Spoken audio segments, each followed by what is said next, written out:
Are communicators, either at agencies or in-house, doing as effective a job as of managing expectations as they should be?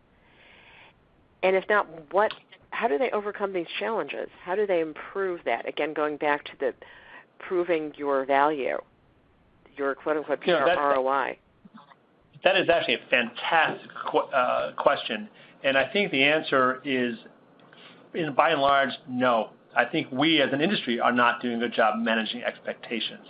And maybe that's a really interesting sort of root cause of some of our problems as a profession, in that our executives are expecting the same kind of stuff to get from other departments who live in a world of absolutes.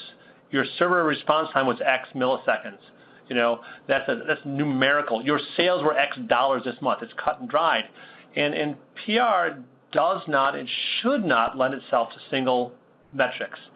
A lot of times executives get sucked into that stuff. How many impressions did you get? How many potential impressions? Right.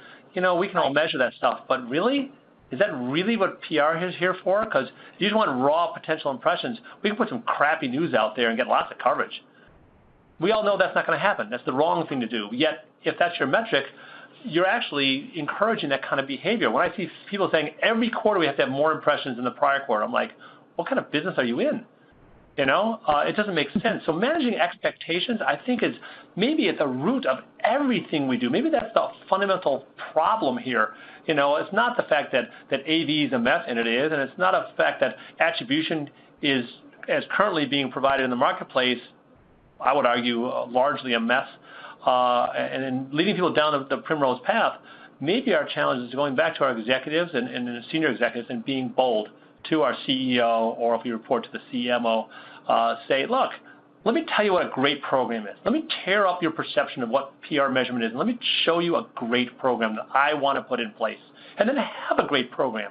Work with, whether it's an analyst company like ourselves or a great agency or both, and who can partner with you as a communications professional to put together a really well thought out, consistent, transparent, reliable, balanced plan, and then set the expectations accordingly.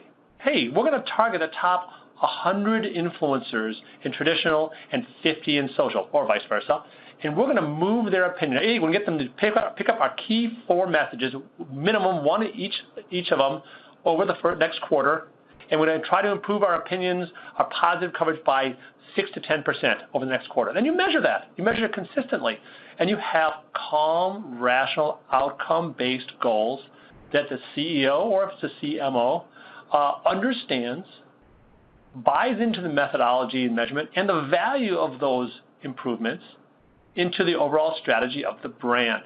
Because we are, as communicators, in many ways, we are the ultimate protector of the brand, right? Ultimately, that should be our job.